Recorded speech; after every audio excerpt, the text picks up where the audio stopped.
आवास जिल्हा परिषदेचे उमेदवार राजाभाऊ ठाकूर आणि पंचायत समिती उमेदवार नैना शिळधनकर आणि किहीम पंचायत समिती सदस्य अनिता शिंदे हे महाविकास आघाडीचे तिन्ही उमेदवार मोठ्या मताधिक्याने विजयी होतील असा विश्वास शेकाप नेते माजी आमदार जयंत पाटील यांनी सभेच्या वेळेस व्यक्त केलाय। पुढे ते असेही म्हणाले की अलिबागच्या आमदाराने टक्केवारीकडे जास्त लक्ष दिले, मात्र जनतेच्या विकासाकडे लक्ष दिले नाही आणि यामुळे जनतेचे अनेक प्रश्न प्रलंबित आहेत। महत्त्वाचं म्हणजे रायगड जिल्हा परिषदेवर महाविकास आघाडीचा झेंडा असेल, तसेच महाविकास आघाडीचे जास्तीत जास्त उमेदवार मोठ्या मताधिक्याने निवडून येतील। विरोधकांनी कितीही थापा मारल्या तरी जनता सुज्ञ आहे असे यावेळी पाटील यांनी सांगितले। यावेळी काँग्रेस अध्यक्ष हर्षवर्धन सपकाळ यांनी देशाचे पंतप्रधान नरेंद्र मोदी आणि राज्याचे मुख्यमंत्री देवेंद्र फडणवीस यांच्यावर जोरदार टीका केली। जनता त्रस्त आहे, याकडे राज्य केंद्र शासनाने लक्ष देणं गरजेचं आहे असं मत त्यांनी यावेळेस व्यक्त केलं। या मतदारसंघात फार विचित्र कारभार चालू आहे आणि विशेष करून या विभागात तर मला वाटतं नव्या प्रकारची कॉर्पोरेट खोतीच चालू आहे असं मला वाटतं। जेव्हा मी बोटीने मांडव्याहून येते ना आणि लोढा सगळे बॅनर बघते ना, मला खूप वाईट वाटतं। माझ्या मनात विचार येतो, अरे काय ही आपल्या भूमिपुत्रांची जागा, आपल्या भूमिपुत्रांची जमीन, तिथे कोणी म्हात्रे पाटलाचं नाव असतं ना तर वेगळं वाटलं असतं, पण या ठिकाणी सगळी लँड डीलिंग करून अखंड विभागाबाहेरच्याला विकला गेलाय। मी तुम्हाला एक किस्सा सांगते। परवा एक युवक माझ्याकडे आला आणि तो मला म्हटला, ताई मी हॉटेल मॅनेजमेंटची डिग्री घेतली आहे, माझी इच्छा आहे हॉटेल काढायचं मला मांडव्याच्या इथे। म्हटलं कर तू, आपण तुला RDCC मधनं सपोर्ट करू, मदत करू, आपण कायम करतो। ताई मला दुःख होतं, माझी 20 गुंठे जागा होती, तेव्हा 50,000 रुपये गुंठा रेट होता आणि ती मी विकून बसलो। मी तुम्हाला सांगते, हा पुढचा काळ जर आपण आपल्या ताब्यात ठेवला नाही, आपण योग्य ते निर्णय घेतले नाही, तर आपल्याला आपल्या गावांची ओळख दिसणार नाही। त्याला मनापासून धन्यवाद देतो।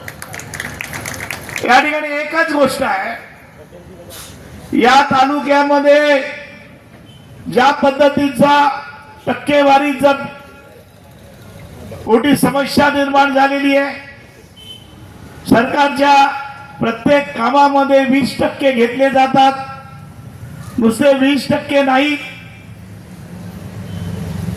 तर बाकीच्या गोष्टी पण केल्या जातात। त्याच्या विरोधात आपण या ठिकाणी लढतो। मी कालच संध्याकाळी रामराजच्या मीटिंग मध्ये जाहीर केलं, आघाडीच्या वतीनं जाहीर केलं, ज्यांनी खोट्या प्रभा काढून काम न करता बिल घेतलेली आहेत त्याची चौकशी आम्ही जिल्हा परिषदेमध्ये पहिल्यांदा करणार।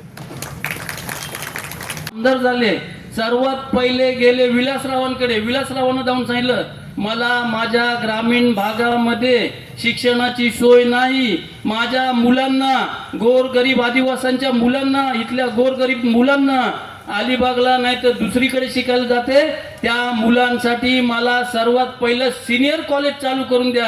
आणि त्यांनी सर्वात पहिलं सिनियर कॉलेज चालू करून घेतलं। ही समाजसेवा बाळगणारे जे स्वतः शिकू शकले नाही, परंतु त्यांनी या इथल्या पंचक्रोशीतल्या मुलांना या समवडके विद्यालयाच्या मार्फत आज चांगल्या दर्जाचं शिक्षण देत आहेत। अडाणीला दिलं, पुरणच्या आणि अलिबागच्या मधात एक MIDC होणार आहे, ज्याला मुंबई 3 बनणार आहे, ती कोणासाठी बनणार आहे?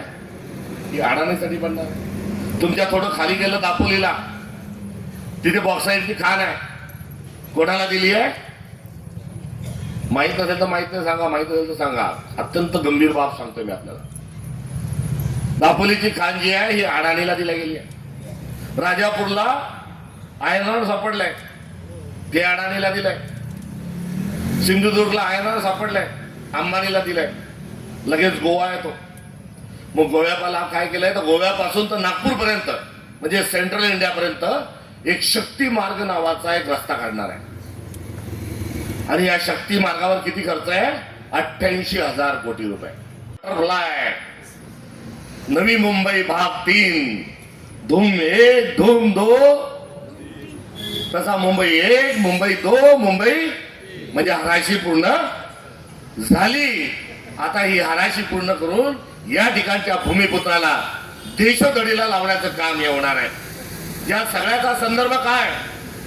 या सगळ्याचा संदर्भ आहे की अंधार फार झाला पण ती जपून ठेवा। आपल्याला एक संघ एका ठिकाणी राहिलं पाहिजे. आंदोलनाची धार तीव्र केली पाहिजे. स्थानिक स्वराज्य संस्थेतले आपले लोकप्रतिनिधी पाठवले पाहिजे.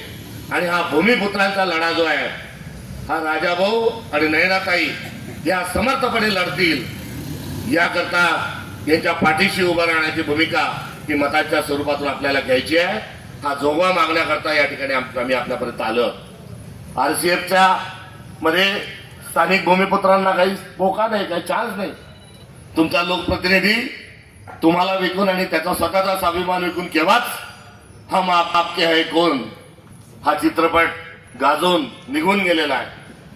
आता त्याच्या टाइम्स डिजिटलला लाईक करा, शेअर करा, सबस्क्राईब करा आणि बेल आयकॉन दाबायला विसरू नका. Times digital.